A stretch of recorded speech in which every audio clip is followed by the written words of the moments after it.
With 15 months left down to the general elections, BBI campaigns have ensued the country. Political battle lines have been drawn, opposers and proposers. The big question being, have Kenyans actually been involved in the process? This is Your Stand right here on EBN TV with Miss Cynthia Nanjala. Okay, kwa majina unaitwa nani na labda unaishi wapi? Mimi naitwa Msamali. Amira, naishi side za Sivo but biashara nimeweka hapa Salem. Na leo tunazungumza kuhusu mambo ya BBI na tungependa tujue kama Wakenya wanajua BBI ni nini na hiyo ripoti yenyewe ina nini? BBI kulingana na vile nimesikia, hii kitu tumesikia tu hatujaisoma kama mimi. Kiundani nitakudanganya sijaisoma sana kwa sababu hiyo time hatuipati kasisi. Najua sana sana ukiwa Mwafrika especially youth unahitaji kujua vile utakula. Tulisoma pia tukiwa shule. Huku nje sasa una time ya kusoma, unatafuta tu vile utakula. Na labda unaweza sema the reason why hujasoma apart from the fact that huna hiyo time inaweza kuwa ni nini nyingine? Like umeweza kuaccess hiyo report, kuna njia unajua unaweza access hiyo documents? Yeah, mimi ni youth na niko online, like definitely naweza ingia online ni access, but at the end of the day unajua politics imekuaga kwanza sisi tukianza unacheki tuna hope for better days but at the end of the day unapata wana to let down, na sasa hiyo kwa let down ndio watupendi, unaona. At some point 2010 kulikuwa na katiba, saini hii hatujui next ni nini. So hadi tumechoka, wasa wanataka vile watakula, wasa wanataka vile wataishi. So hizo vitu zingine hatujaona zikitusaidia sana. Na ukiangalia timing ya hii BBI juu last year kulikuwa na COVID, bado kuna COVID but last year ilikuwa so much hizo campaigns za BBI zikaenda on break tena tukaresume na sasa in fact imeshika moto sana. Unaweza sema the timing is right ama una feel kuna vitu zingine important government focus on? Kuna vitu mingi sana important yenye government inafaa kufocus na nikaa sasa hivi tunaona tu nikaa hawana jibamba, like hawana focus na wao, focus na sisi. Kwa sasa hii unajua kama mimi naweza sema mimi ni youth, nimefikiria vile nitajianzishia busy yangu unacheki, kwa sababu 20 time hao walikuwa wanaingia walisema natafutia job. Kiangalia sasa hivi youth wengi wako mtatu napiga lap unacheki. So mimi nafikiria nikaa government ingefikiria vile tutakave COVID, kani busy funguliwe, kani hizi makafi na kila kitu wao wafanye tu vile wanaona nafaa kufanya, kwa sababu wako hapa sababu yetu, unaona, wa Kenya si hapa sababu yao. So wamekuwa kiongelelea kozi inaweza pitishwa ndio vile wanataka wapitishe, but bado kuna kitu kingine tena itatokea, unaona, like hawajaichoka. So naona kuna vitu za maana zaidi zenye wanafaa kufanya, wapumzishe hiyo BBI and then wataanzisha mwaka election, like naona hivyo ndio wanafaa. Na as of now kuna report imekuwa juzi kwa media 2 million Kenyan shillings imeweza kupatiwa MCAs wataweza kununua gari, na imekuja at a time when Wakenya wengi kidogo wako na maoni tofauti kuhusu BBI. Labda wakati ambapo ulisikia hiyo report ya 2 million Kenyan shillings wadka itapewa MCAs ulifeel vipi? Mimi unajua hata hizo do tunazisikianga. Au ukisikia 2 million ama 1 million, hizo ni vitu bado si hatujaona, unaona, hatujaishika, ni vitu tunasikia. So ukisikia kuna mtu kama MCA amepewa do ya kujibamba na wewe hapo hivi uko na shida mahali unahitaji hiyo do, inakuuma, kuna vile inakupinch, unaona. Ingekuwa inasikia ati wamepeana 2 million iende isaidie wanafunzi fulani shule fulani ama isaidie watu fulani kupata job especially my youth, miki vyangu kuna vile ngeni bamba, lakini kupe msemo mwenye bado ako na do anapewa tena do nyingine kwenda kujibamba, kuna vile nikiangalia naona tu si fair, like si fair sana. Cause KMC anapewa hiyo do na MP atapewa ngapi, senator atapewa ngapi, governor, alafu wenye wako huko juu pia watapewa ngapi? So si fair, ni fair kwao but kwetu sioni kama ni fair. Na in case BBI ipitishwe kwenye counties, kuna possibility Kenyans kutenda kuvote. that is referendum, we vote either yes ama no, your bill pass. In case labda kupena hiyo referendum na ujikute kwa hiyo position, unaweza jitokeza uende ukapigia kura ama kwa vipi? Unajua kama sisi vile tuna grow, mzae mahali anataka ajue vile mtoi wake ataishi vizuri maisha yenye na kama. Kwa hiyo kitu itanionyesha like kuna vile watoi wetu na wajukuu wataishi fiti naweza vote. But nikiangalia nione bado tu tutaendelea tu kuwa na BBI zingine mingi na mavitu kaa hizo. Sioni reason, naona. Because unajua kila kitu tunadu kwa sababu tunataka a better future. Nacheki nao na wish mahali wamekaa ama kitu, I hope wataona manze mahali wamekaa wanataka pia watoi wao wako successful. Wanafaa wajali kila mtu, unaona. At the end of the day si wote tutaenda, wengine watakam. So kanta kuwa na reason, good reason enough kwenda kuvote, nitavote. But nikikosa reason ya kuvote, nitakaa tu nijipe shughuli, ningoje customer wangu hapa niuzie kenye nauzia, nipate chakula, unaona. Naam, swali la mwisho, labda unaweza tamani kusoma hiyo document ama ukipata opportunity ya kusoma utasoma?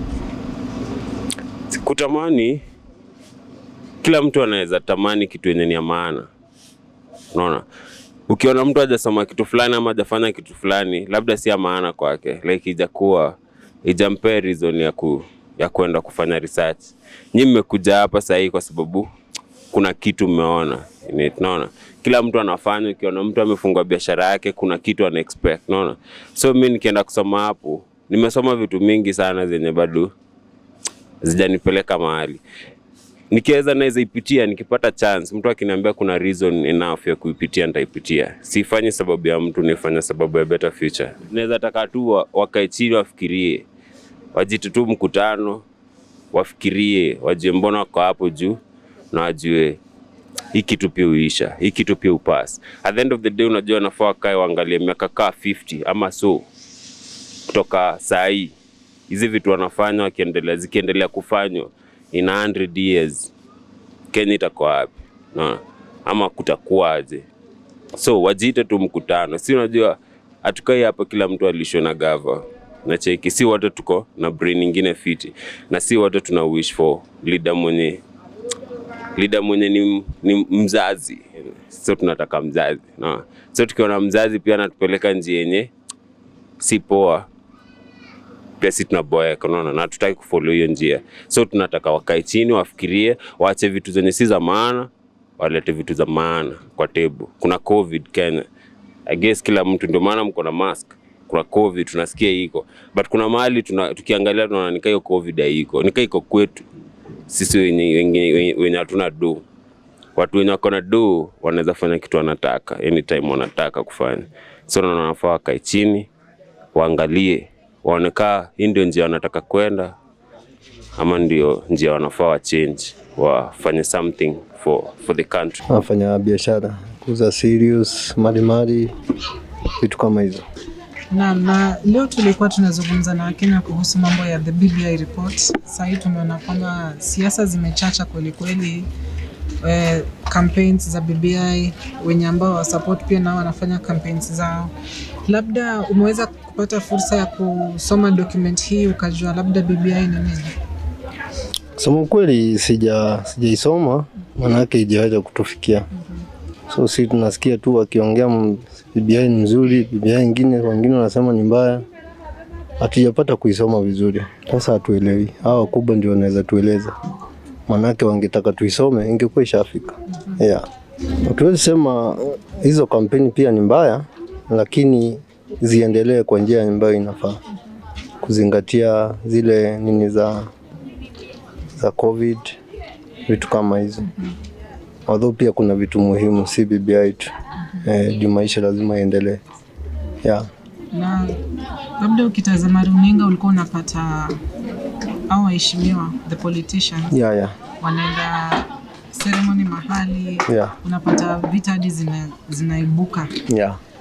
Unaweza sema labda politicians wanapatikana wakisema the wrong thing in the wrong places, ama unaweza ona vipi? Yeah, unajua hizi mikutano zinafanyika. Unaona politician wanafanya hizi mikutano. saa zingine hawazingatii ile usalama wa wananchi. Manake unapata wewe kwa mfano mimi nikifanya mkutano wangu, chifu atakuja na akatae. Lakini wa politician wataenda hizo mikutano, unapata watu wamejaa. So hakuna ile nini za usalama hazizingatiwi. Yeah. Hii ni mzuri, hii ni mbaya.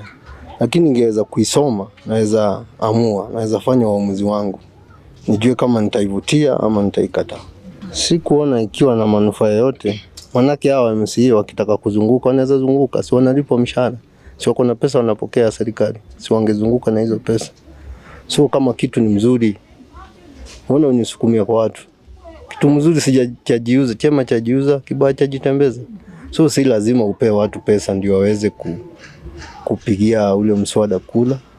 Kama kitu ni mzuri, wataipitisha tu, watahitaji zile pesa. Manake sijui kama zile pesa wakati serikali nyingine itakuja, sijui kama hizo pesa zitakuwa zikitoka, hizo za grant, sijui. Na mbona hawakuipeana mbeleni? Mbona wanaipeana wakati wa kampeni? Hapo ndio shida iko. Yeah. Na labda mwishowe tukimalizia, ni jambo gani ambalo ungependa serikali iweze kufanya ama serikali iweze kuconcentrate on ili kufanya Kenya iwe bora? Ile kitu ningesema, kwa mfano wakati COVID ilikuja Kenya, watu wengi waliweza kusimamishwa kazi. So ni watu wengi hawana kazi. So serikali inafaa kuzingatia wale watu walifutwa kazi, watasurvive namna gani, watapata kazi namna gani. Hizo ndio vitu muhimu. Yeah. Our opinion for today, we're talking about the Building Bridges Initiative reports. Now, at this point, we have seen a lot of campaigns, a lot of rallies. Probably just from the basics, do you know what the BBI report is all about? Okay. I just hear about it. I've never heard exactly what it is. These are just hearsays. I don't know whether it's a document kept somewhere for us to read at one point. Otherwise, I don't know what BBI is. And we have seen quite a number of times the report being launched, and there's this Reggae phenomenon of the politicians going out to campaign.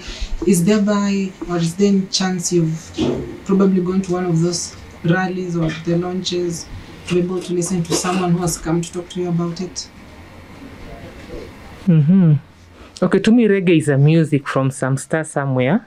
I don't know how it just got into a country and became a slogan. And where reggae is taking us as a Christian, I don't know.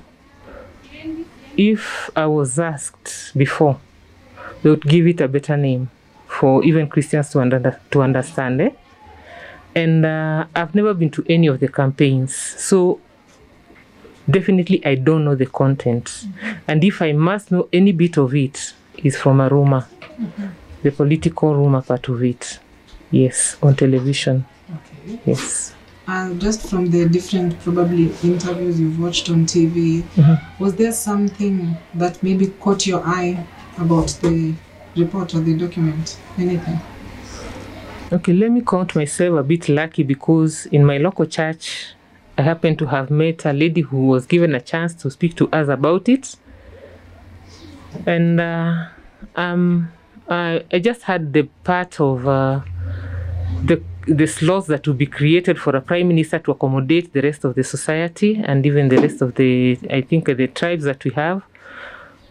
And my question in my mind was that because we are 47 tribes, then was it that we are going to create 47 slots to accommodate every other tribe, if it was about the tribes or even the political parties? And I didn't want to lean on one side as I was listening, because I also heard that the same BBI would benefit the the other side opposing it, the Tanga group, because they also desire that it should be taken to parliament for them to pass it or even to discuss it. But in this case, they were also to benefit, because when they sit down, I understand they really lobby before it gets there. So in one way or another, they also want their share in it. One side they are there, one side they are not there.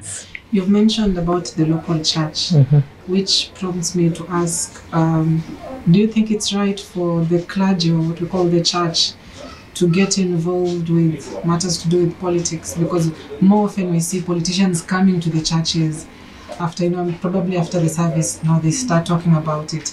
Do you think it's right for the clergy to get involved? Okay, by the time I was hearing this from my local church, it was a session given for a group we call JPRC, of which it was just to speak about it, to bring it to us as Christians, because at times we tend to close our ears when it becomes too noisy on the political side of it. But at least, not even at least, it is 100% correct to say that the church should be involved in the politics of a country, because there's no one from any other place that comes to join a political space. We are all Christians, or from whatever any other background, and no one of us is a pagan.